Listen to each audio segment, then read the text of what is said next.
Hello అందరికీ, నేను ఉషా. ఈరోజు రెసిపీ కొబ్బరి పాలు చింతపండుతో చికెన్ కర్రీ అండి. దానికోసం ఉల్లిపాయలు, చింతపండు, ఎండుమిరపకాయలు, మిరియాలు, గరం మసాలా కావాలి. ముందుగా మిక్సీలో 1 టీ స్పూన్ నల్ల మిరియాలు వేసుకుంటాము. 4-5 ఎండుమిరపకాయలు, అవి కారానికి తగినట్టుగా చూసుకొని వేసుకోవాలండి.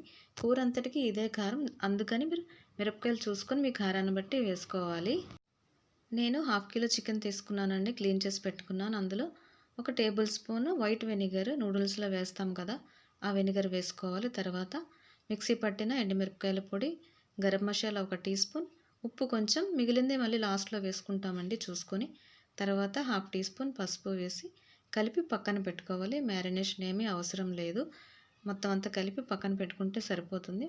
మనం ఆనియన్స్ వేయించేసరికి అది రెడీ అయిపోతుంది. తర్వాత మనం కడాయి పెట్టుకొని ఆయిల్ చిన్న గరిటెతో 4 గరిటెలు తీసుకున్నానండి.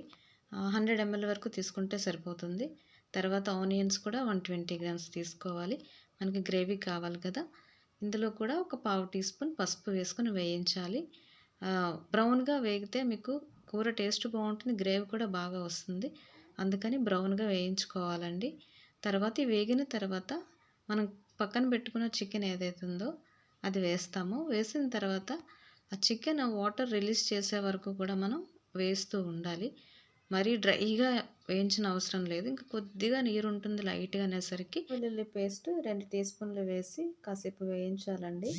తర్వాత 1 tea spoon Kashmiri red chilli powder వేసి వేయించుకుంటే కలర్ బాగుంటుంది కర్రీ. ఇది కారం ఉండదు కదా. ఇది కూడా బాగా వేగిన తర్వాత ఇప్పుడు కొబ్బరిపాలు వేయాలండి.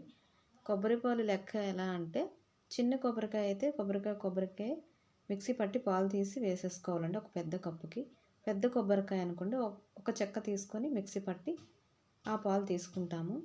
చికెన్ అంతా కూడా పాలల్లో ఉడకాలండి ఒక 5 మినిట్స్ వరకు, అంటే చాలా వరకు కొబ్బరి పాలు ఎగిరిపోవాలి. ఇప్పుడు మనం ఉప్పు చూసుకొని చాలకపోతే కొంచెం వేసుకుంటాము. ఈ విధంగా దగ్గరగా ఉడికిన తర్వాత ఈలోపు చింతపండు రసం రెడీ చేసుకోవాలండి. చిన్న నిమ్మకాయ సైజ్ అయితే సరిపోతుంది, పెద్దగా అవసరం లేదు.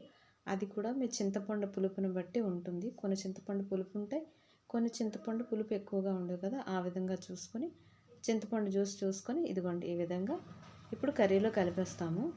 ఇది మనం ఒక 5 నిమిషాల వరకు ఉడకనివ్వాలండి. కొబ్బరి పాలు, చింతపండు రసం చికెన్కి బాగా పట్టుకొని మంచి టేస్ట్ వస్తుంది.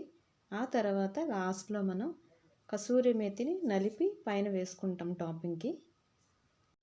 అంతేనండి, కొబ్బరి పాలు చింతపండు చికెన్ రెడీ అయిపోయింది.